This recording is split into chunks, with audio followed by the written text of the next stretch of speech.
Keeping my thoughts thinking, how will I make it? While the homies on the block playing, make it and take it. Cassius Clay on the beat, this rap game is for taking. I told the we the next trap call. Question the making. My mindset got the concepts created for perfection. I'm on the conquest of progress, kind of my blessings. Used to be hopeless, now I'm focused. Life is a lesson. If you dream it, you can beat it. Tell them that is a message I fold. Shadow like a prophecy, flow epic like the Odyssey. Constantly let the mind be filled with honesty. I strike the mic like I'm a new rap prodigy. Sunshine on my face, I'm still sunk in the heat. It's still 6 in the morning, I'm still bumping the beat. It was designed to get in your mind like it was with it. I never did it for riches, I only wanted the essence.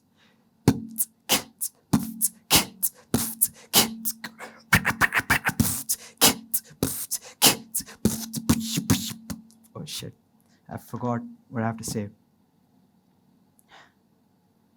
Okay, wait. That's not what I planned. Okay. Hi guys, this is Ritvik on this end. Now what you just witnessed was overwhelm, working memory, and a lot of confusion of what's exactly happening with the rap and the beatbox. Before I go ahead, as a person, I've been diagnosed as a twice exceptional individual with attention deficit hyperactivity disorder, and as well as dyslexia at a young age.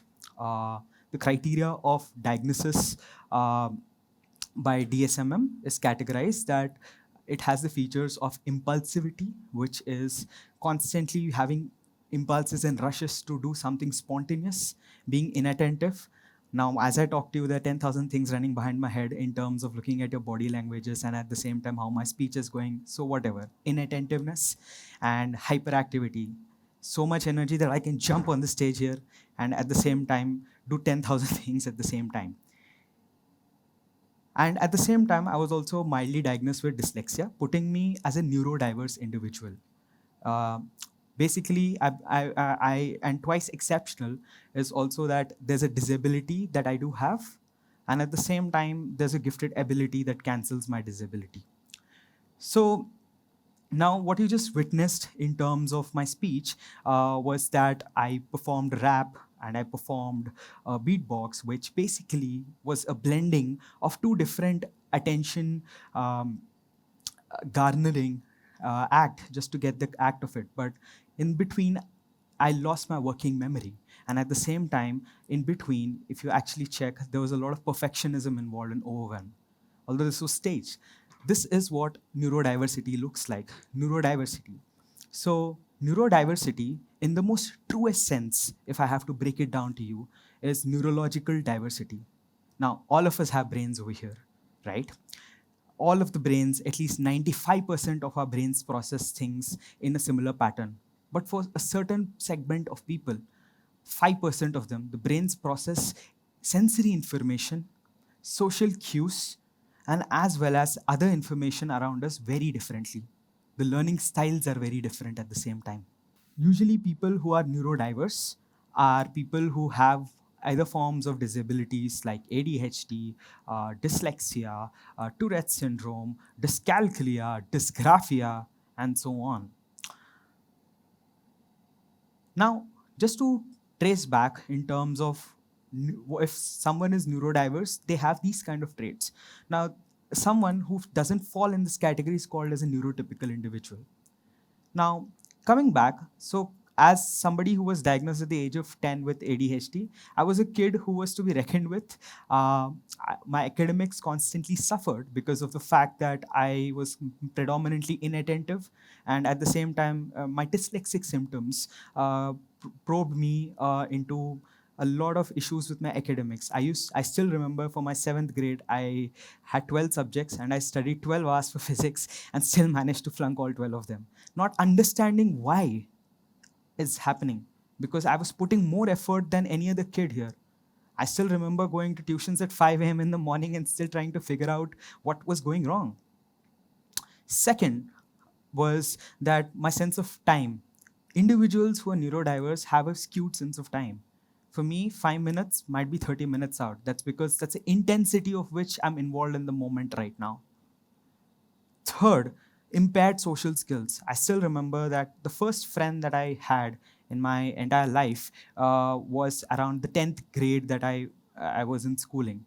And it was quite a difficult time because when you're challenged with gifted abilities in terms of doing complex stuff very easily, you're also challenged for the fact that you normal stuff becomes very difficult. Tying a lace is difficult. People laugh at you. But at the same time, if I have to create a working model of something that was very easy for me in terms of creativity, and it's very challenging and confusing as a child in terms of why it was actually happening. So this was a journey of mine with my neurodiversity so far in terms of the challenges. So what happened after school, and where am I currently? Currently, I am right now heading a leadership position in a top company outside. At the same time, I managed to complete my business studies from the top institute of the country with a scholarship and as well as a rank. I'm also affiliated with global organizations for research and as well as consulting. What changed? What really changed? And what is neurodiversity about? And what happened? So the intent is to present a new idea that there are individuals around us who might seem as very troublesome, who might seem as somebody not fitting into the moment and not fitting into exactly the standard neurotypical terminology of what things should be, to go do a 9 to 5 job or to finish task within 30 minutes of set time if we have certain mathematical problems, and to be creative within the box. So the point what worked for me was that number one is to understand that the different learning styles that different individuals have. I understood that the depth at which I study is much different than a neurotypical individual, and that's going to be similar to somebody that you might have as a classmate, as a work colleague, or a peer as well. When I was being taught algebra in terms what is x plus x to x, I asked why is the variable or the coefficient being considered as 1 and not 2? Because that's the intent for me to understand in depth. And the same depth is something that actually makes individuals with neurodiversity go on the top. In fact, just to give you a gist, there are people like Abraham Lincoln. We have people like Michael Phelps. We have people like Adam Levine. And they are neurodiverse. They have ADHD, and you either find people with neurodiverse spectrum at the topmost pinnacle of ladder of success, or you find them nowhere in between. There's no normal for us, in due honesty. Now, what really worked, secondly, is to understand. So, just to trace back, what really worked is to understand what is the learning style of the individual, what actually works for us. I'm an experiential learner based on visuals, and auditory learning doesn't work for us. So understanding the learning style is one of the things that the DSMM diagnosis actually gives in terms of the credibility that can help an individual with this. Second is having the right support systems in terms of psychosocial support groups. People with neurodiversity can always reach out to people to support systems in terms of psychosocial support groups who can actually help them understand how they function. It could also be a therapist, and these people can actually help them tap their strengths. And third is family support, which is the most important. I owe my entire progress to my family and at the same time my mentors, who actually have managed to show me how I function rather than just going ahead and telling me what to do. And why is it, now coming back to the main point, why, how is it related to inclusion, and why is it important for us to actually acknowledge these people? People who are neurodiverse, people who think differently, are the ones who actually ended up making a dent. We had, just to trace back, we had Abraham Lincoln. He's known as one of the most legendary US presidents because he came at a time of crisis and he did something that no other person could do. We have Michael Phelps. He's not just a random swimmer, but he's also called the most decorated Olympian of all time. And Adam Levine, who doesn't like Maroon 5? We have got grooving to all his songs. So you never know what an individual is going through just by looking at his fidgety nature, his inattentiveness, the lack of structure, which also displays over here. The lesson here to be inclusive is to understand, if you see someone, is to be more kinder in approach first. That's the first actionable approach. Instead of just judging on it that, okay, this individual can screw up, is to understand that kindness is very much needed. I still remember I didn't have anybody as a support system, and at a very difficult time where I was struggling with academics, and just Chinnappa sir just told me that you will do great. I trust in you that you're struggling. And that actually got me along, even though it was a formality, wise set word to a long extent where I could defeat my negative self talk. And individuals lack that. So, first is we should be kinder to accept and acknowledge them. Second is individuals who are neurodiverse get different strengths to the table.